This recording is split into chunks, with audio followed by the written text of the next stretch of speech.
Appreciate those of you that have found us at our special time as we have a Sports Rush Live Snow Day edition. How about that, Adam? And you've already been out in this nasty weather. I can't Yeah, believe it. My car's buried in snow right now. Officially, I believe we are at 9 inches in Fort Wayne. I just checked Indianapolis, where the Dons were supposed to play today, 17 inches of snow, and it gets worse as you go a little farther south in the state. But give us your what are you looking out at the weather? Is that what you're yeah, doing? yeah, I was looking out seeing if it was still coming down, and Okay, it so still is. so I think there's still a little light snow left over. I think most of what we're getting, we've already got. We might get up to another inch by the time everything's all said and done. But what were the roads like? 'Cause you were out there, what, 2 hours ago? Maybe even Yeah, less than. What were the roads yeah. like? About 2 hours ago, they were pretty nasty still. Even most of the main roads still had a lot of buildup on them. Uh, I felt like most roads had, a solid, like, trenches dug in them by the people that had driven through them. The So if you tracks. Yeah. Yeah, the tracks. So if you veered out of the tracks, things got really messy, and you saw a lot of that, narrowing where everybody just tries to drive right in the middle of the street instead of getting to their side. Yeah, it was Nobody nasty wants out to go there. off the edge of the road. And so yeah, everybody fights for the middle, you Yeah, know, yeah, had that a lot today. those country roads. Saw at least one car off the side of the road on my way in at about 8 in the morning, down by the studio. They were working on getting it out off the side of the road. But yeah, stay safe out there. Definitely still don't want to be driving yet until it like fully stops and they get all the plows out. Yeah, stay safe. It's gross out there. Well, we want to talk a little local sports, and we weren't going to have time for a show today because the original plan was for me to be down in Indianapolis, the Dons to have an afternoon game, and then be on the bus coming back. And so it would have just kind of wiped out the entire Sunday. So when we found out yesterday that the Mastodons were not going to be playing a game today, thought, hey, we need to have a show. And, since I'm not having to work a Dons game, someone else also isn't having to work a Dons game. And so I'm like, hey, you got nothing to do. Come on the show. So guess who's going to join us coming up in about 15 minutes? It's going to be Coach John Kaufman from the Purdue Fort Wayne Mastodons. Didn't even have time to get him into the promo because just it literally moments before we went on at noon, I got the confirmation that he was going to be able to jump on. So he should be coming on with us about 15 minutes or so. And Yeah, we'll talk to him because right now the Mastodons are the hottest team in the state of Indiana. I don't know. Did you see my post yesterday? I did about teams records in Indiana in January, correct? Yep. Best record out of the 11 Division One basketball teams. The best record in January belongs to Purdue Fort Wayne. And so it's the hottest team we've got in the state. And the Mastodons now have three straight coming up at home. Well, knock on wood, I don't know if those are all going to, you might have, because somewhere along the way, they're going to have to take a trip down to Indy and take on the IUPUI Jaguars. And I don't know if that game's been officially rescheduled yet. But what we have on the schedule is three straight home games. These are huge, huge because if the Dons sweep these three home games, they've got a good chance to be in first place when they get done with this home stretch. And so, I would say, come on out, support the team. You've got your last chance to see them at the Gates Center coming up on Wednesday against the Oakland Golden Grizzlies. Greg Campy, the most tenured Division One basketball coach at one school. It is, I believe, this is his 42nd season that he has coached Oakland, It sounds right. I'll and just let you go with it. and of course the Mastodons had a pretty close battle with Oakland. Oakland and the Dons right now kind of locked in a battle for second place, a game behind Wright State, and the Mastodons in a quirkiness of the schedule. The Dons play Wright State twice in February. They don't even play them. They will have played, I think, three teams or maybe even four teams twice before they play Wright State for the first time this year. And then guess who the last game of the season's going to be against? Wright State at home Mm, last week of February. So just go ahead and put that one on your calendar because that's yeah. inside the regular season championship in the Horizon League. But it's a team in the Mastodons that has won 5 straight games and the hottest team in the state of Indiana. They lost January 1st, but since then, perfect. And of course, Adam, you and I both know why they lost the 2 games they did. We know, but no names need to be said. But things change, and then they start winning again, and it's just a You pattern you you notice. you might, as a producer, have the longest winning streak in the country right now. I think you've won like 9 straight, Yeah, it's been a good record. and that I, includes the Notre Dame victory. Yep. I mean, I was there for the Northern Kentucky, East Michigan, Detroit Mercy, and then the Notre Dame. And then, of course, the 2 games I'm gone over in Pasadena, they take those L's and score 55 or under. So Yeah, it's a pattern. It's a pattern. yeah. But like you said, winning these 3 games at home against Oakland, Robert Morris, and Youngstown State would be huge. So hopefully they can defend the fort because we've seen the parity in the league. So, I mean, as far as the other people above them in the standings currently, anything could happen. Well, and this week, a big week on Wednesday at the Gate Center against Oakland. Always great battle with the Golden Grizzlies. And then Saturday, Robert Morris comes to town. It's at the Coliseum, and it's also Hall of Fame weekend, homecoming weekend. I mean, all the stuff happening this weekend. And then the Dons will play Youngstown State then the following week on Wednesday. But again, they're going to have to somewhere slip in a game against IU Indy. Yeah. It's going to be interesting hearing from Coach Kaufman about just the process that goes into this and how the team is going to adjust, schedule wise and everything. And how do you go into a game that wasn't originally on your schedule? You know what I mean? So it'll be Here's the interesting tough to hear part. from him. Here's the toughest part about rescheduling a game, Adam. Since the league went to the Wednesday weekend type of schedule, where most of the games are a Wednesday and then you play your second conference game of the week on either Saturday or Sunday. That Hmm. doesn't leave space in between games to schedule yet another game. And so scheduling this game might require somebody else agreeing to move by a day. I know I threw out there February 2nd, play down in Indy, and then move Youngstown State Wednesday to Thursday. Hmm. But again, you're just trying to figure out what will both sides agree to and how it's all going to work out. But we'll see. Mastodons postponed today. No game against IU Indy. So if you're planning on sitting back and watching the Dons, it's not going to be played. Um, it lost against Mother Nature, and I told him Thursday, got to play this game on Saturday because it ain't getting played on Sunday. Yeah. I And mean, I mean, as you far watched the forecast; it was pretty obvious. Yeah, and as far as playing today, I do think they made the right call just with how nasty we've seen everything been getting. I mean, I've been seeing reports down of near Indianapolis, just a bunch of cars on the sides of the roads and everything, Think about crashes, it. etc. Think about it. We got what 9 inches.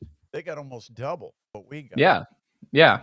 Yeah, it's nasty, and it's kind of sucks that the farther south states are getting hit with the worst of it because we're more prepared to deal with it up farther north. But it's some of these Kentuckys and Texas and all those things down there that aren't as prepared, that are getting some of the worst of this storm. So you hate to see it, but definitely the right call made today as far as the game. Apparently, Ryan Eaton thinks you're the sixth man off the bench. Apparently, the producer is the sixth man.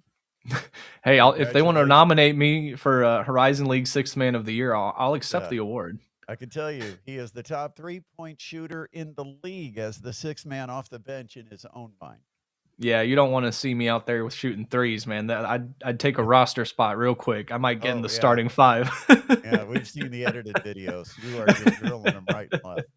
All right. So we got to talk about Indiana, the national champions. Are you Man, serious? we're serious. We're here. We're here to able to. Indiana Yeah, football is the national championship team. Unbelievable. Unbelievable. I mean, I 2 years mean, ago, I wonder what you could have gotten if you would have had a futures bet that would have been like 2 years ahead. Like, ooh, like if you could have gotten a futures bet that would have said Kurt Signetti is going to win a national title in his first 3 years, let's say. Okay. I mean, the payout might have been like, $100 for 100 grand, but there are people that cashed in big on this. Even though they had the season they had a year ago, there were still so many doubters that the odds were still very favorable for you to put a little something something on Indiana before the season started to say, yeah, I'll put a few bucks just for the heck of it, Yeah, I and mean, get a nice payout. they started off the season or right before the season at what, almost 100 to 1 odds or something like that, 1 to 100. Yeah, So, I think there was somebody who bet 1,000 that won. Is it 100,000? yeah, I think I saw that ticket as well on social media. So Yeah. that'll be a fun one to take to the counter there at the sports book. But yeah, Well, this whole game pretty much defined by one play. I mean, if you watch highlights, if it doesn't include this play, it's not really you the didn't watch the highlights. highlights, yeah. Yeah. I mean, Fernando Mendoza put the giant exclamation point on his Heisman Trophy victory and put his stamp on history with securing the 16-0 record, the Indiana National Championship for the first time in their school history. And that run again. First of all, it all starts with the call. Um, you make the call to go for it on 4th and 5. I immediately tweeted, "No, take the points. You don't leave point." I mean, it's 4th and 5. And it's a crowded field because when you get in the red zone, everything tightens up. There's less space to operate. And I thought, and this is why Kurt Zignetti's making 12.5 million and I'm making $12.50. I mean, I've my reaction was take the points. I know Mhm. it's still 6 points, but at least you take Miami out of the equation of kicking a field goal to tie it. Now that you force Miami to get a touchdown, and it turned out to be a really stupid thing to say. I said take the points, and then I immediately tweeted after Fernando went in with the touchdown. I was, of course, talking about take 7, not take 3. But I don't think anybody bought that. But uh, but that run is going to go down in history as one of the signature plays of a national championship. And I started to think about this. I was having a conversation a couple of days ago, and I said, with the circumstances and the storybook season and the whole, Signetti comes and turns the program around. Then you have a team that could go 16-0 after you had people saying it would never happen. The fact that that play became the the signature play of the championship. Um, was there ever in sports a play that embodies a championship more than what Fernando Mendoza did? I mean, a remarkable play by a Heisman Trophy winner, by a team of underdogs that had this will to compete, this drive to succeed, and it was all symbolic within that play. I mean, he refused to be stopped. He bounced off one guy, bounced off a second guy, dove for the end zone. That basically was the way Indiana played their season. They refused to lose games against Iowa and Penn State where they could have gotten beat, and they found ways to make plays and win games. And then here's this play. And I said, the only play in my mind that comes to my brain when I try to think of one play that's more memorable in a championship scenario, it's Kirk Gibson's home run.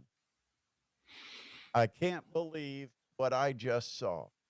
Mm, The that's a Brady very good Beck one. Buck call when Kirk Gibson comes off the bench, hobbled and broken against the best relief pitcher in baseball at that time, Dennis Eckersley, and drills one over the right field wall at Dodger Stadium. But I think Mendoza's run has the potential to be remembered right alongside like a um, Kirk Gibson home run. Hearing the call, attached to it, watching it in slow motion, put some dramatic music with it, which everybody has. You know, the one I haven't heard is My Heart Will Go On, which was the popular song to put with highlights like that. Hmm.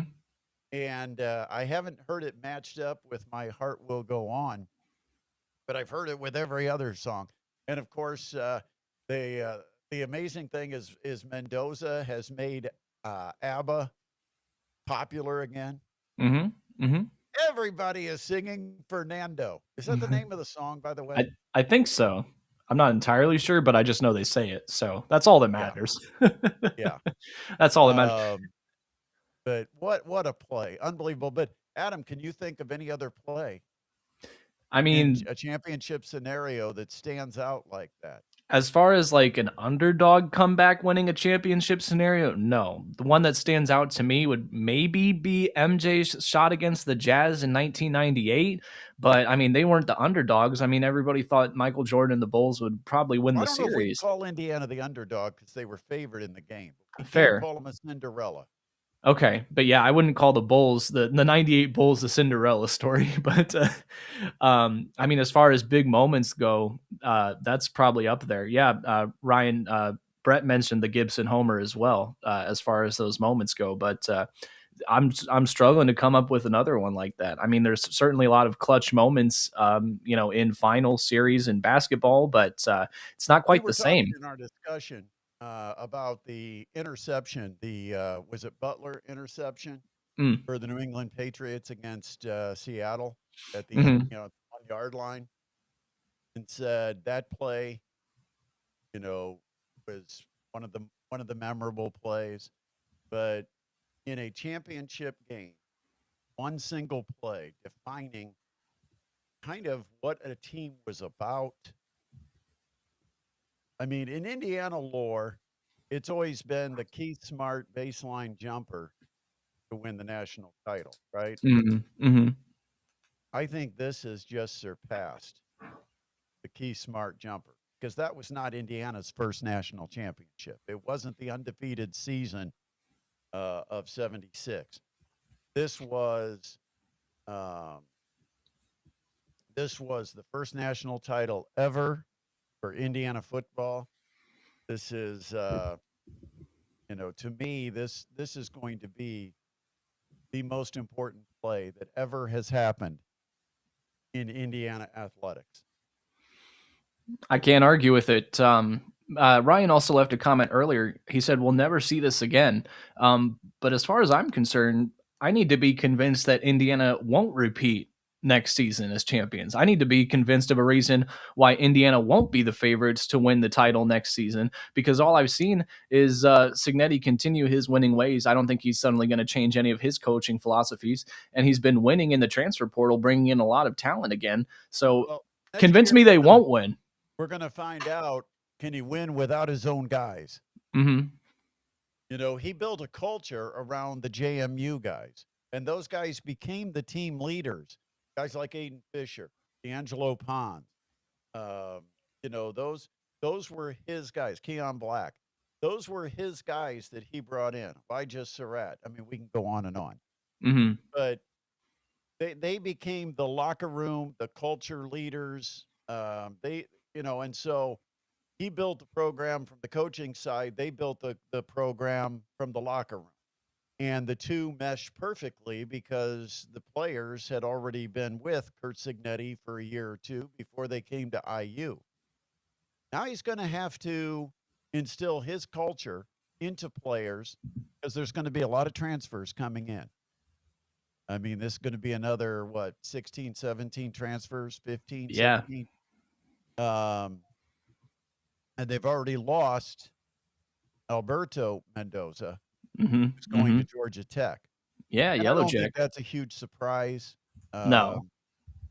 Um, he may have been next in line, but the pressure that he would have been under to follow his brother. Yeah. I mean, every time he did something that wasn't perfect, somebody would say, well, he's not as good as his brother. Hmm. So I kind of get what he's got going.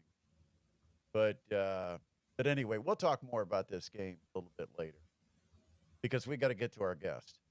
Um, he should be in a locker room preparing his whiteboard, putting all his game notes up right now.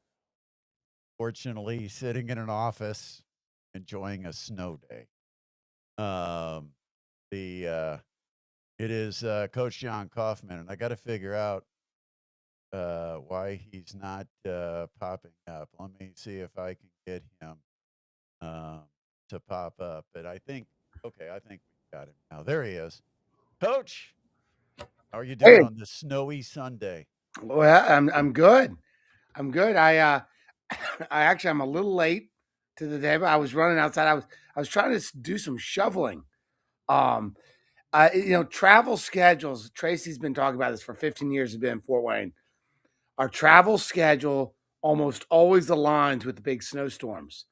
So we got neighbors that come over and help out when I'm not around, or she ends up having to do it. And she's like, "This time you're here, game's canceled. It all aligned perfectly, but IUI didn't want to play the game, so we're gonna put you out on the snow shovel." Well, um, don't you have a teenage son? What's come on, man. Oh no, he does some of the work. I gotta get a Oh, workout in. okay. I gotta work at it. No, he's absolutely. Hey, you'll love this quote. So, Brett, you had the Dwanger Lures game the other day, and he tells us after the game, he goes, "Hey, you know you've made it when Brett Rump's doing your games." That's pretty cool. That I got a kick out of that. That's funny. That's funny. Um, the sad thing is when you've got to rely on that being the benchmark for making. I That's not true, man. When young people, right, like it's your sports fans. That's cool. Hey, he's grown up. He's 17 now. He's grown up. I've been here 15 years. Our family's been here 15 years. Like I'm he's the grown only voice of the Dons he knows. up. I know. Well, in Sports Rush. Yeah, Sports Rush. Yeah. Um, Coach, have you ever had a game? I'm trying to remember because we've had some terrible conditions that we've traveled around and had games over the years. But have we ever had one that actually canceled? Well, postponed. Did Postponed. we? We did. Remember We had the that year we got shuffle at one time in the Dakotas, but we got all the games in on the trip. we did on that trip. Yeah, we were going up day of game. That was where Conchar played 88 minutes in two games and had the game winner. Won both of them. North Dakota State won the second one. I mean, he was exhausted. I still remember, because we played back to back, college basketball games. That's a bear. He plays every minute, and he comes to the timeout, and we had beaten Eastern Michigan the year before on that ghost screen um, for Matt Holba, where he went downhill, and then we had beaten Omaha on just low 1-4 and pull make a one-on-one move or pull up, and he pulled up. I said, "What do you want, Eastern Michigan or Omaha?" And he goes, "Coach, I'm too tired to get downhill on on Eastern Michigan." He goes, "Let's go Omaha." And those aren't actually the plays of the game; those are just his game winners. Trying to put some good vibes in his head. And sure enough, he did not take a step within 30 feet of the goal. He sized him up. I think he was too tired. He just launched it when we win the game in Fargo. Yeah. Um, I After the game, I asked him. I said, you just stood there and dribbled, and I said, then took the shot. I said, wasn't there some kind of play? And he said, Rump, I was too tired, man. He says, I just decided I was going to get the ball in a spot on the court. I could make it and we could go home. And he said, the whole time he stood out there dribbling, he knew he was going to just make the shot and finish it off. And he never had to move from that 30-foot spot. What a player, to have a guy hey who now, just say, take the ball and go win it for us. there were some grumpy moments after that great win, though, if you recall. That Grumpy? was the game. Getting back. That was New Year's Eve. Oh, that was, yeah, we won't talk Yeah, about that. that was New Yeah. Year's Eve. No, that we won't talk about you getting grumpy, but this is cool. So we go to the Fargo airport, and then our flight gets canceled again. So it's like 4 flights canceled, delayed games. I mean, it was brutal. Uh, the bus had already left, And so then we got to figure out a new bus. It takes like another hour and a half. We got to go to Minneapolis. I'm from Atlanta. Like my geography doesn't work that well in the Dakotas. I just you're trying to find a last second bus from Fargo to Minneapolis in the middle of a snowstorm. So we get there like as we're like, I remember the bus pulling up and it's like 10 minutes till our flight's taking off. And I'm probably going to get the pilots in trouble. Like we pull up and there's only about half of us there, and we're standing on the chairs, and it had already left the tarmac. It was pulling away, and they saw us waving, and they came back and got us, and it was a Fort Wayne crew. Like I've been told too many times when I've been late for a flight that that's not legal. So I'm just taking on somebody. So it may not actually be illegal, but it was really cool. And they were cheering when we got on there. They said, "Hey, we want to get you back to Fort Wayne for New Year's Eve." Unfortunately, there weren't enough seats for everybody, and we'll leave out the Brett Rump. There were 4 bumps on that flight, and I ended up on a flight not to Fort Wayne but to South Bend, where then I almost died on Highway 30 coming home. Some great moments. We had a wrong way driver coming down Highway 30 when I was trying to get back. But, it's my son's birthday on December 31st, my birthday on January 1st, and my kids, who had been all over the country, actually made it back to town. We were all going to go to a hockey game. We hadn't done that together in years. So, yeah, I was a little frustrated. But, man, it's just frustrated. But Rick wants to know if you took my phone away that trip. I probably did, and probably should have kept it, because there were some nasty text messages as you were driving back on that way. But hey, you've made quite a commitment to the Dons through the years. We appreciate you, Rump. Well, it's fun right now. 5 straight wins, and you've been saying all year, Coach, it's not about November. It's not about even December.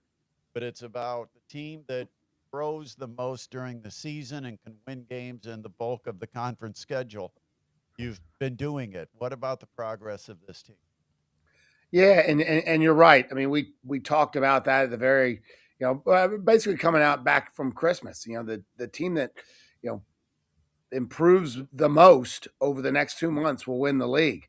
And you're preparing for the tournament, and you're trying to get the best seeding you can and get a top 5 so that you get a bye, and top 4 so you get a home seed. Like those are absolutely critical. Not saying that you can't get done other than that, but that really helps you. With having more movement than I'm used to, and we're behind. In a good way. We had not had movement. Transformation college basketball happened 3-4 years ago. It started, and it didn't start in Fort Wayne, and we've been able to avoid that in a good way.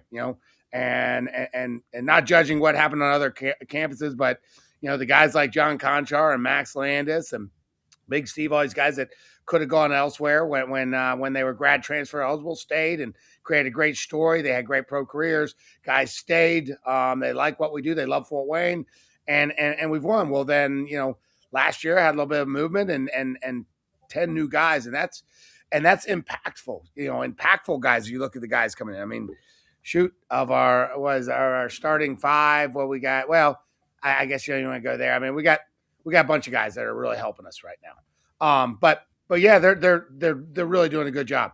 And the one that's man, he's been hot recently is our Fort Wayne native, Mikhail Stevenson. I gotta give him a shout out. It was about 3 weeks ago, and we were sitting in my office, and we're just doing like a deep dive evaluation. We're watching a bunch of video of his stuff. And like the thing with me is I'm about aggressive mistakes. Like don't make, like, you don't want them to feel clamped up, because they got to be able to get down there. They got to feel freedom to shoot. You miss 6 shots in a row, you'll make the next 6, or Vegas style shooting. All those things they go through, but you get freedom from discipline, right? And what we've been accustomed to is it's guys years and years and years. That's why CJ Hadnot and Max Nelson and D'Lo are having such great years this year, and Chris Morgan, because they don't even think. They just play, and they know where the next guy's going to be and what we should do, and they know what I'm going to say before I say it. But these newcomers, Dre and Duffy and McHale, like it's coming now. Like they're going to start feeling that, but then we're just digesting it. And he was shooting like 28% from three. Okay. And that's, we've historically been a team. I mean, we're number 2 in the country over the last decade in 3-pointers made, number 7 in 3-point field goal percentage. I think we're, just under 40% over the last decade. And I said, hey, don't stress on this. Cause he's like, hey, I just, get me more downhill. I'm like, you're getting plenty downhill. Like I watch you in your shooting drills every day. You're shooting 75, 80% in your shooting drills, which is you take that in half. And that's what you shoot in college basketball. It's an NBA steal. And I said, ball's going to go in. And I said, you'll feel it. And so just trust the process and, ball movement, player movement, spacing. And I looked at stat sheet yesterday and he's shooting, I think 37% from three on the season. So I don't know what the last 10 days are, but he's had 12 threes in the last 2 games. He's been electric. Really, really fun to watch. And taking care of the basketball too, like really good. What was the recruiting process that brought him here? Did he find you or did you find him?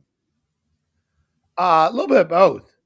It's he's a South Side kid and Justin Jordan, who played for us and coaches, and boy, his Whitco team's playing really well right now. I think they're number 1 in state, right? He's doing a great job. He had connected with me and said, hey, he's going to be, potentially available kind of thing. Like, hey, keep an eye on him, like Walter, hey, just know what's out there. And then when he jumped into the portal, we still didn't know it. It went a little bit late. He had visited a couple other places. But we had already done all of our analytics on him and loved how he created and passed and that just trying to find the right fit and with our players, who's coming back and so forth. And then, so we absolutely recruited, but it was an easy recruitment. Okay. And what I mean by that is like once we got him on campus and we sat down and we talked about what it would look like playing in your city and what the city, has done for our guys and the connections they make for after basketball, with the community mentors and the relationships and just like it seemed for him a no-brainer, and he was really, really excited. And when you're when you have those feelings and you're really excited about your place, like things go well, and it's going really, really well for McHale this year. It's kind of funny because with McHale and with DeAndre Craig and CJ Hadnot, of course, we should mention McHale, the current Horizon League Player of the Week. But when you put those 3 together, it's like, similar to a John Kaufman lineup, 3 small guards, a forward, and a center. And that just kind of been what you've had. And how do you do roster management, roster construction? I mean, is there a process to try to say, we need the 6'5" wing, we need the 6'6" wing? Trey Lewis last year was kind of in that mold, but that's kind of a position that you haven't had a lot of, that 6'6" guy, since we're talking Conchar earlier, that Conchar type that can kind of combine and play the 4 and play the 3 and play the 2. What was the process like to construct this roster and figure out how many 6'1", 6'2" guards to have and where you have the mid-range or the length guys? What was that like? Well, the benefit of having, Coach Shear stylistically the same way for the last 12 years is that you have a formula. You have a lot of guys that that have worked out over the years. I think we got, I don't know, it's in the 30s of all league guys, and 26 pros, and we've won more games than any mid majors in the state of Indiana over the last decade. So like you have a confidence in stylistically what you're doing. We're gonna shoot the 3. That's where you get space. You're gonna play fast. That's where you get space. You're going to be unselfish and make the extra pass. So you're looking at all the assist rates as you're looking at transfers and then same thing with freshmen, but you don't have the analytics of the freshmen. And so you're doing a lot of evaluation of who they're playing against, but we know positionally what we like, and we're not afraid of size. It's about players. I mean, you had Anthony Roberts. You're saying 6'4" guys, man. He was only about 6'4". He was a good 3'4" just 2 years ago. So like, and Louis Jacobo for that. So we do like those guys, but that's where we just try to find guys that can drive it and kick it and shoot it, and play the game. If you can pass and catch, you can be really good, and you got to be able to shoot the basketball too, though. And so that's what we've done, and not afraid of size. And I think a lot of times guys try to stack up on the big wings and size. And so we faced some teams this year where they can't guard our guards, and so they got to size down. And you do that. The thing that you got to be able to survive, though, is you got to be able to survive when teams want to pound in the post. And so that's why we're really, really aggressive, on the perimeter, making them play from 30, make it hard to get it to the post. So we're using our advantage there. And that's why sometimes our 2-point field goal percentage D isn't as good as you'd really like, because you give up some size and length on that thing. And then the rebounding. And that's an area where, when we had John, I never coached rebound. He just went and got it. He cleaned up everything. And Anthony Roberts was a little bit like that too, got really good at that. But that's where, we don't have, this is unique. We do not have rebounding talent on this team. And what I mean by that, all capable guys, good athleticism, good length, things like that, good nose for the ball, but just not a rebounding talent. I mean, my 2.5s aren't getting major numbers, although we're coming off a game where Duffy had 9 rebounds. That was awesome. And we're growing there, but we're coaching that really, really hard. And what I mean by that is like, we've been coaching box outs, since June when they all reported, CJ since he got here, and CJ and Max Nelson are not rebounding talents. Like they've never been high rebounding rate, but through 3 years, they're now both 2 of our top rebounders right now, rebounding really well. Our guards, and Mikhail's one of those guys, great nose for the ball. He's going and collecting the garbage. I mean, last year, our second leading rebounder was Quentin Morton Robertson at 5'6", just collected rebounds. So you got to box out and then figure out how to come up with the ball. And so that's been our biggest challenge. As we go through and look like Dre was one, and his coach had been let go at Denver. But we had recruited him when he was from Chicago. We had recruited him, played for Young and Restless, saw him up in NY2LA, and at same tournament that we had recruited CJ from, and saw him and recruited him, and that was one, just didn't end up signing him that year, and then it turned around to come back, and it was cool. I got a text from his mom the other night over the game, and it said, "What have you done to my son?" ? And he goes, "I love it. He's so aggressive. He's come out of his shell. He is playing ball, coach. This is awesome." And it was great. It was great.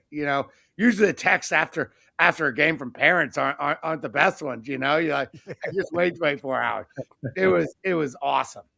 And he's really showing. I mean, as good as CJ and Mikhail have played, Dre has been so consistent, and not forgotten. I am not forgetting, like, in balls in his hands a lot, but man, he has been elite this year. Got to ask you about road wins, because they were very hard to come by early. Part of that is the schedule, but what did it mean going to Notre Dame, getting that victory, and how it's playing out now with the confidence you take onto the court when you're playing road teams? Yeah, I mean, you're exactly right. Scheduling wise, and with the transformation of college basketball, money's really important right now. We played, five, buy games, as they call them, where we don't return them, and you get checks associated with them, and they're cool too. I mean, heck, we played at Utah, gave them a great run. Ohio State, great run. I mean, it's just like we had 5 of them. St. Louis, man, look at what they're doing. They're really, really good. They're ranked right now, right? Yeah, they broke into the rankings last week. Yeah. Yeah.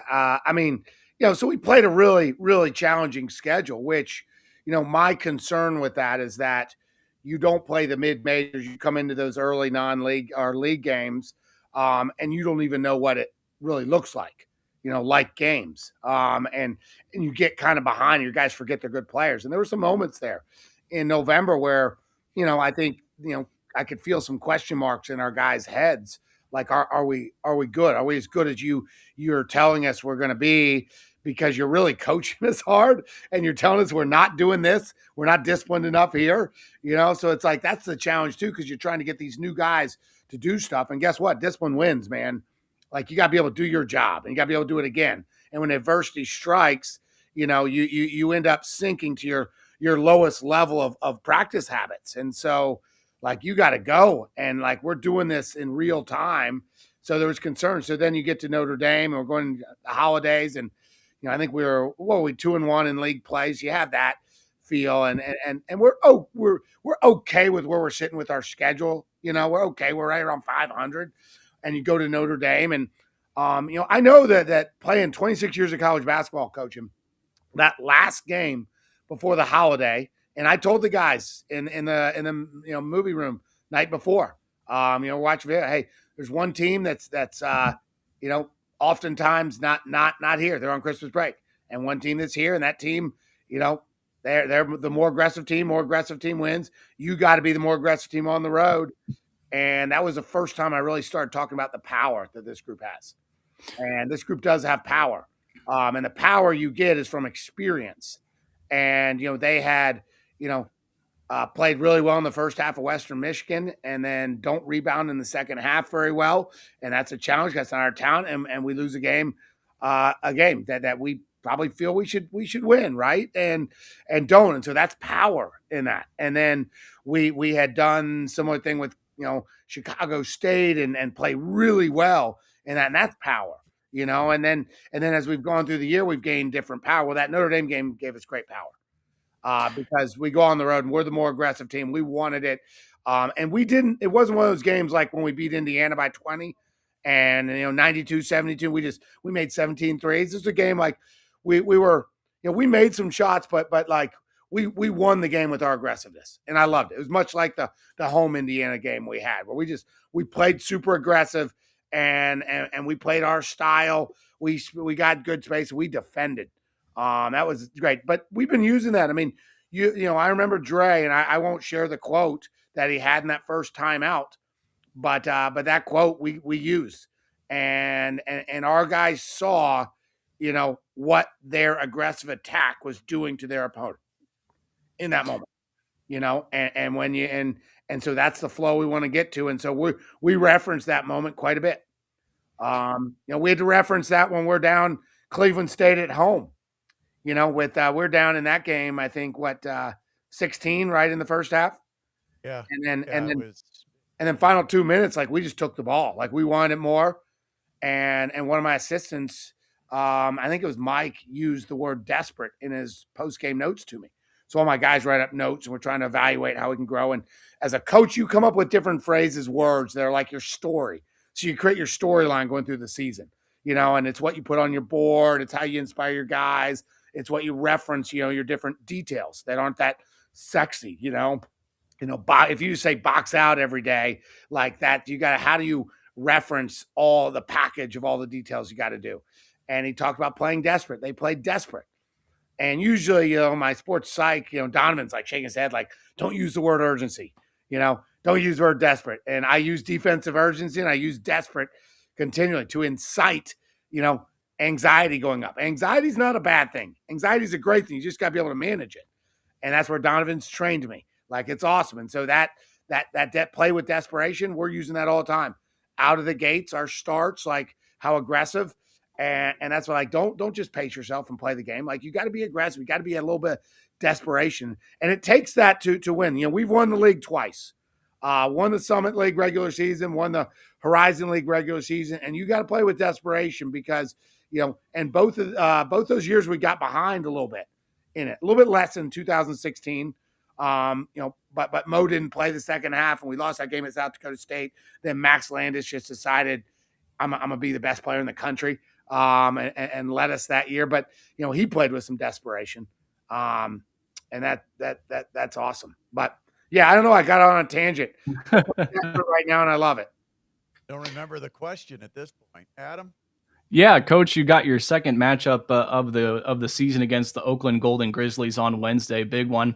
You dropped the first one up there at Oakland, and it was a high scoring game up there against the Golden Grizzlies. I just want to know, what are some things that you hope to see differently from your squad as you take on the Golden Grizzlies in this second matchup? Yeah, and they play that zone, and they're really good at. They've been doing that since COVID. That was like his COVID solution of back-to-back games, and Coach Campy's done a great job kind of putting that whole thing together. And we've had tremendous success against it. I remember the year they were a basket away from Sweet 16, we're up 31 with 8 minutes left, beat them by 21 at their place. Um, so we've done it's about how do you create space and attack space, but it's all conceptual how you play them. Like, you can't play a chess match. We got some different sets and movements and patterns that we run, but they're really good in that they play it nonstop. Actually, us and Alabama over the last 3 years are the only two teams that have knocked them out of the zone, and we've done it twice, made them play man to man, which is awesome compliment to what our past generations have done. But that's where we got to score like we did the last time, and that's where we'll get better. Now we have film of what we do and learning, because we have all these newcomers, and haven't done some of this. So that'll be good. But defensively, we did not get stops that game, and Coach Campy wants to play a chess match. That's why I think they had a challenge against IU Indy, who mucks it up and play. They're going to press, makes and misses, and they got beat. Here IU Indy's towards the bottom of our league, but very well coached. Unfortunately, they got Coach Peckinpah on their staff too. I lost one of mine in league, not directly from us, but that they get them because they want to play set, and so we've always tried to disrupt that. But unless you do something funky like IUI, it's almost impossible. They're going to pound that ball into the post. They're going to smash the glass, rebounding, and they're going to go set. And so, my group has a much higher IQ now in terms of scouting IQ than they did in December. Like, you grow as you scout different things and you pick things up. So now a reference point, they remember it. And so there's triggers to where you gain an advantage knowing what kind of set and action is going to happen. And we've guarded things unique ways, to try to make up for, particular teams that want to pound in the post. So I like that part of it. I'm going to dive into them since our IUI game got postponed. Right. Earlier. I get about 4 hour earlier jump. Yeah. And actually, you know what? It was a good reflection night for me last night. Game got postponed. Sending my texts out. They got to park their cars instead of the apartments, park them over at the parking deck so they don't have. I texted everyone. I said, "Hey, anybody got a snow shovel?" Because you got to start out by getting them to react, and none of them said they did. I said, "Perfect. Drive your car over, which you don't want to do. Put it in the parking deck at school. Let it snow." And then figure out a way, whether you're walking or go get it. Go get it tomorrow at about 3:00 when the snow stops. And it's going to be like a clean car, man. You're going to look like you had a garage. So we'll get to see how many of them. I didn't get that text. I should have gotten that text. I got my car buried under about a foot and a half of snow out there. I give you a lot of advice, Rump. All right, a lot of advice. I need it. But I've found, like, you don't accept it very well. You're not very coachable. Yeah. And Stubborn right here. I'm a little bit passive aggressive with my digs and my jokes at you. Yeah, hey, you'll love this, Matt. So my dad came in town last week to catch a couple ball games of mine, and Tommy was playing and Lucy's playing. And he's catching some games. Flew in from Georgia. And so it's one night we're just hanging out, and I'm watching video, and he's sitting there. And he goes, "Hey, I want to talk to you about something." I said, "What do you mean?" He goes, "I think you should be nicer to Brett Rump. I think you make a no." And I'm like, "Man, we're just Statman and I are just boys, man. 12 years, like, it's been a long run. I appreciate you, but like, that's like my love language with Brett. He knows it. He knows it. He knows when I make that jab, he's like, man, I'm part of the program." But I said, Dad, I'll listen to you. You're I 82 appreciate years your old. dad's looking out for me. I know, it's cool. Yeah. You look at that, man. That's your two references, man. The Kaufmans love you. I got I appreciate my Tommy telling me, hey, you haven't made it, or you know you've made it. All right, when Brett Rupp's calling your game. And then my dad tells me, hey, be nicer to Brett Rump on your post-game interviews. All right, Coach. It is the second time around. You were talking about prepping for Oakland. I'm just wondering, prepping for the second meeting, um, you're adding a new element, which is video from the first time you played. Is it almost more difficult to prepare for a team that you've already played than it is to play them the first time? Because now No, you got no, so like many different things to look at. no, that when you play them the first time, you're watching what other people do. Like for example, like Detroit plays two 5 men, and they switch everything. So like we see patterns, but we don't see how people have guarded it. If you watch Northern Kentucky, they run their matchup zone, so that video is worthless to us watching. We see patterns. Now we pick up things, of Oakland playing against Northern Kentucky that we'll use against Northern Kentucky, offensive things like that. But that video, just like I haven't watched Oakland since we played Oakland. When I dive into that today, it'll be the first time because I don't watch IUI, until it's time to IUI. So I got 4 teams in league at least that like their video's no good for me scouting other people. Like I'll watch it when I scout them, but like we're not going to play that way. They play this like alternative, funky defenses, and it doesn't really help us. So watching us play them, that's where we gain our stuff. And then we'll watch 2 or 3 other games, or I will. My assistant will probably watch 5 of them and then breaks them down. We got a great system. You've watched Indiana football going through the last 2 months, and I love all these quotes. It's great because like I'm using this stuff with my team, and it's like, guys, like everybody thinks, oh, just give me freedom, like put the ball in my hands, let me play. No, that's not how it works. Like, it takes discipline to where you then get trust and then you get freedom. And so that's your progression. So like, no, everybody wants freedom, and it takes work, and you got to do your jobs. And then it becomes, don't let your teammate down to do your job. So like it's not just one guy doing the job, because oftentimes it's one breakdown, and if it's like, oh, my bad, that happens. Well, if you have that and we're playing 11 guys, that's 15 my bads. Like, man, and we're going to miss a shot occasionally, that all of a sudden that loses a game. That's a losing recipe.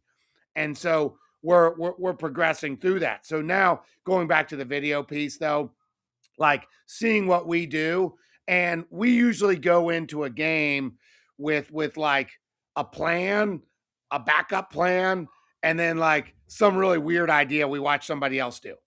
Okay. And we rarely get to that idea, but we may put it on, we video all our practices. We'll do some live stuff 2 days out and watch it on video and be like, nah, I don't like it. Like IUI, like we added a bunch of press breaks and different patterns and stuff like that, ran it live. And then when we watched it next day, said, nah, that doesn't fit us. Boom, throw it out. So that goes into those weird ideas box that we may pull out on the second round, as you play it. So, we'll get to watch what we do and train things. The thing that's really impactful though, I found, is the language that you use, how you coach. Okay. Like, and I was looking at something, with the Rams, defensive coordinator, Shula, and talking about like, he's a young guy who's just phenomenal, player. And he coached with Sean McVay. I love watching the Rams. He played at my high school at Marist, Atlanta. And so there's that connection, with that, but like great young coach. Well, he's not that young anymore, but like does a great job with their stuff. So does, but he talks about the language. And so that's something we've been really working on the last, decade, is our power words, our language, so that we can coach newcomers, and our video glossary where they get our language and our words. Well, what happens as you now go through a league play, they learn these words that we have. Like we've been preparing for Oakland since June. Our players didn't know it. We're putting stuff in the summer, our Grizzly flow, that's one of our flows that we run into to go from transition after a made basket into our zone offense. And they haven't known it. We haven't used it. We've repped it out, once a week. But then you get to put it in play, and now they get to see how it looks against not our scout team running Oakland's defense, but the other team. So I think it really helps. But they counter. What they're really good at too. What Oakland's really, really good at is they look at how we attack them, and then they got good coaches, they got video too, they scout, and they're gonna throw a different wrinkle at you. And Campy's been doing this for 40 years at Oakland, so he's good. He's good. He'll figure out some different things. Should be a lot of fun. It comes up Wednesday at Gates Center, and the last Mastodons game at Gates Center on campus. So hopefully everybody comes out on Wednesday. A nice, toasty, warm environment to watch a great Horizon League battle between Purdue Fort Wayne. And I'll tell you, these two teams have put on a show. I mean, it's always an entertaining game when you get the Golden Grizzlies against the Mastodons. And appreciate the time, Coach. Enjoy the rest of your snow day, and look forward to seeing you on Wednesday night. Hey, big week now, and I know we're just talking next game, but hey, I'm marketing today, man. Let's get the Sports Rush crew. We got Wednesday, Oakland Gate Center. Then Saturday, you got Robert Morris coming in for homecoming game in the Coliseum. Hall of Fame night honoring John Conchar is joining this class. Hey, Mike too, another great broadcaster in this class. I might actually pull out some video. He went on the road when you couldn't. Pulled his hamstring in a sprint. We had one of those challenges. I love those. I love those broadcaster challenges. I still remember that 2-on-2 game you had it at Dartmouth for Thanksgiving a few years ago. I don't know if I do that to you now. You might be past your prime on that one. You never pull out the one at Greensboro where I had the amazing elbow turnaround jumper. I mean, we got that video clip someplace. I have it. Of course, I've got it. I'll send it to you if you want to get a good clip. I would send it's much better than my face plant off the scooter or my or Bill Salyer's embarrassing flop on the 2-on-2. That was Dartmouth, yeah. And then we have Peachy Beret, who Dan Beret, our former I coached with him here in Fort Wayne. Peachy's getting honored too in the volleyball, and then I think is it 92 league champions soccer, the entire team. So great group, but cool. We're honoring Conchar. And what was unique? So Hall of Fame, and I don't really get that involved in that. Like they got a Hall of Fame group and they got all their rules. I don't even know all their rules, but like I looked at, he'll be the first player that I was the head coach for. Frank Gaines was our last that I coached. They got honored 2 years ago. We got an army of dudes that are going to be coming every 2 years. Hall of Fame. I mean, shoot, we got of all those, 26 pros, a lot of those guys that are going to end up in that Hall of Fame. It's going to be a fun, next 15 years, watch a lot of good players get back and get honored in our Hall of Fame. Well, I'll just go ahead and nominate Max Landis because there's no question being part of a league championship team and what he did for the program and the time he was here and the pro career that he's had. He should be somebody on the list here real soon too. He absolutely has been on the list and will be phenomenal player. And he just retired. It's he's back figuring out real life after playing pro and had a phenomenal pro career. But great story there. Looking forward to that one too. Coach, got to run. Have a good one. We'll talk to you coming up soon, and best of luck with these next 3 at home. Hey, Adam, make sure you get some words in, okay? That people just get they tune them out sometimes. I'll try. Appreciate you hanging with me, Adam. All right, yeah. All right, we'll just cut away. Oh, I appreciate the kind words. Jabs in at me again, and he's using that as his way to get the jabs at me. Send you a message. I let you appreciate talk. Now, a lot of times when we do the interviews and stuff, it gets kind of we don't want to step on each other, and so it's kind of difficult. And the flow of the interview is usually better going through one person. So it's just the way it works out.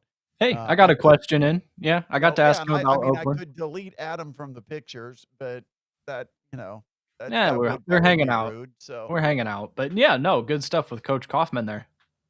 all right, we were talking IU and the national championship, and a little bit about that national championship game. First of all, we were talking about the play, the Mendoza play, which it forever will be the Mendoza play.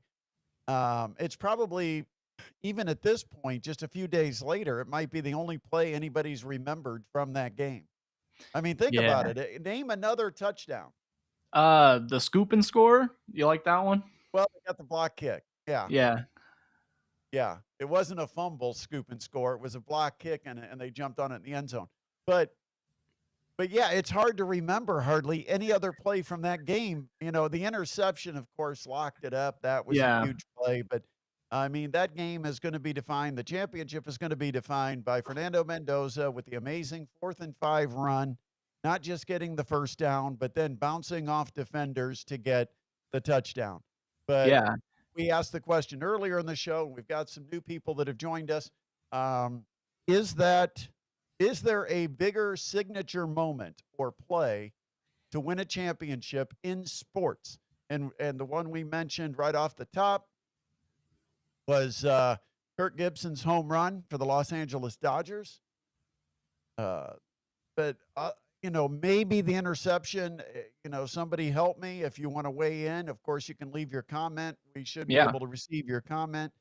But and by the way, while we're talking about the comments, we also want to remind you to jump on YouTube, check out the channel, and make sure you subscribe to the channel and you click the bell. That way, you get the alerts when we're going live, and we'd appreciate that very much.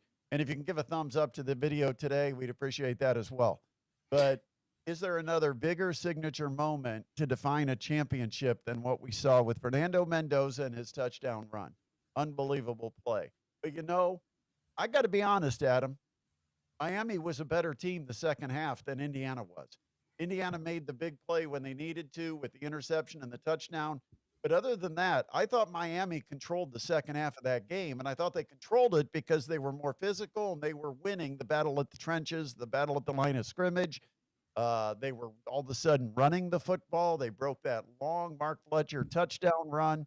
I thought Miami won the second half. That's why I was so nervous about the final possession because Miami had played so well the entire second half, especially offensively. They were moving the football, they were answering Indiana scores. I was a little nervous with the lead only being 6 for that final possession. Yeah, don't blame you at all. And I agree that it looked like Miami started to take control. And I thought they came out of the halftime with a good plan for the second half. Like you mentioned, it started running it a lot more. But credit to Indiana to be able to withstand that second half attack as well and be able to come out with the win and make those big plays. So, yeah, that's credit to Indiana. But I agree that Miami looked darn good in the second half. By the way, have you upgraded to a mic stand? Yeah, yeah. I'll tell you why. Honestly, it's because my microphone sensitivity. I can't seem to turn it up or down, and it's stuck at very high. So I figured better Oh, just keep it kind of far away from me. yeah, because I So, noticed the difference in the volume when you were hand handheld microphone. You would get a little closer, a little farther yeah, away, and when you got closer, it was loud. And yeah. I don't vary mine a whole lot, so hopefully we're somewhat close to um, but anyway, we appreciate everybody that jumps on with us. Great discussion. Also, I want to mention women's basketball. They've had a huge Yeah, week this week. Of course, they lost. Excuse me, they lost 3 games in a row and didn't play well. I mean, they lost 3 games and didn't play well. And this week they had Cleveland State and Northern Kentucky, 2 really good teams. And it's like, boy, they were just right on the cusp of maybe having a 5-game losing streak.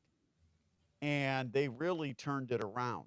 And of course, a lot of this credit goes to Maria Marcasano, her coaching, but also the leadership in the locker room. They took it to heart. And sometimes you're caught up in the losing streak and it affects your psyche, but then all of a sudden you get a step back and say, wait a minute, we're better than that. And we've got to put some things together and eliminate some of the mistakes we're making. And They really played well against Cleveland State, came out and set the tone early against the Vikings, had a dominant first quarter, and then they went down to Northern Kentucky. You knew it wasn't going to be a blowout. That Northern Kentucky team is too good and very well coached. Hmm. And Northern Kentucky was the team that came back big in the second half at Gates Center and won back on December 29th. And so the Mastodons went down there, and it was kind of following a similar format. Mastodons played really well in the first half. They shot the ball particularly well, and Riley Best was just amazing. And they had a nice double-digit lead. And then all of a sudden, here comes Northern Kentucky. And for a while, Northern Kentucky was on top. Then it was back and forth. Just a tremendous, tremendous women's basketball game down in Highland Heights yesterday afternoon. Eventually, it goes to overtime, and I'll tell you what, the last 10 seconds or so of that game took about 15 minutes because they had, I think, 2 reviews. They had an offensive foul they had to look at because it was a high elbow, and they were trying to determine do they need to upgrade it to a flagrant. Well, that would have been huge because that was on Northern Kentucky, and it would have given the Dons a chance after being on defense with 1.4 seconds. It would have given the Dons a chance to win the game at the other end of the court.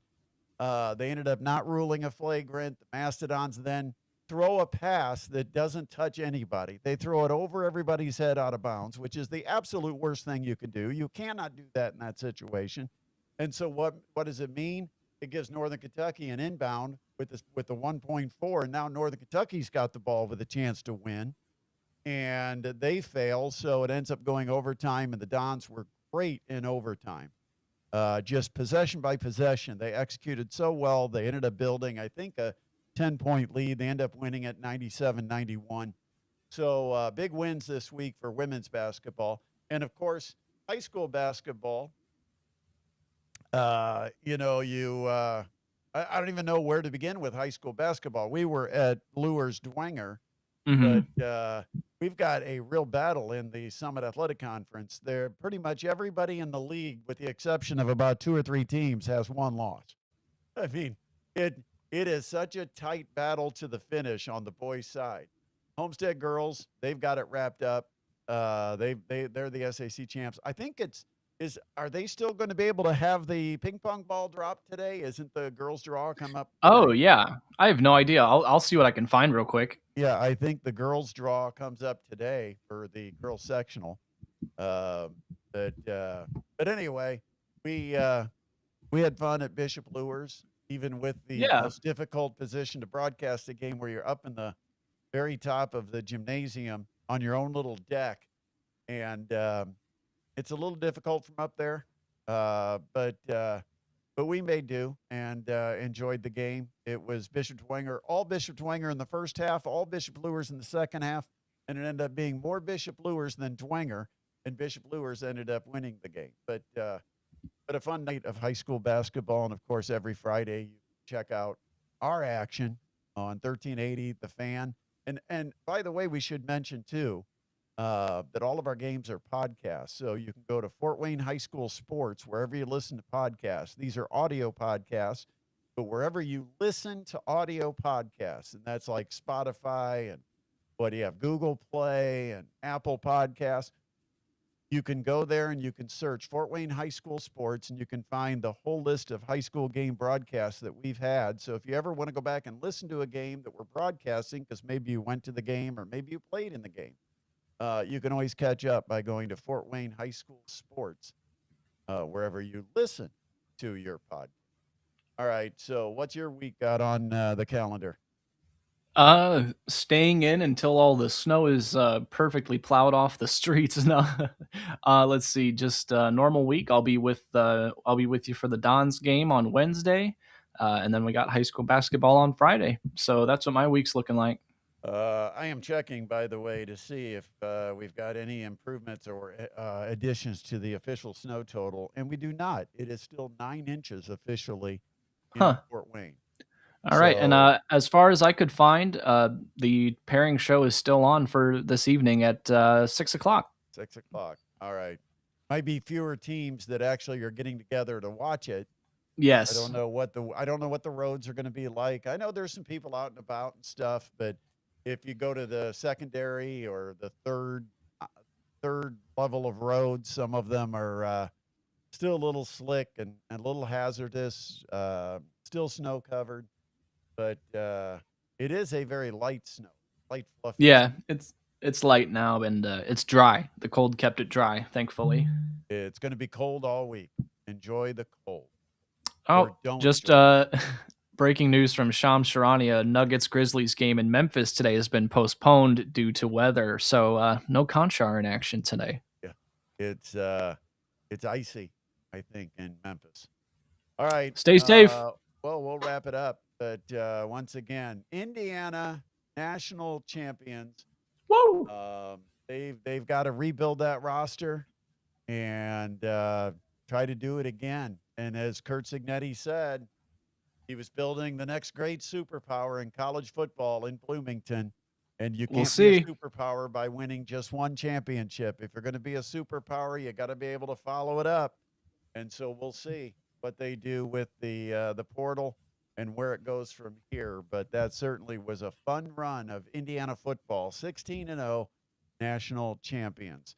We'll catch you next week sometime. I know we've got the Hall of Fame and a homecoming weekend festivities on Saturday, so should be back next Sunday with another edition of the Sports Rush. Have a great week, everyone.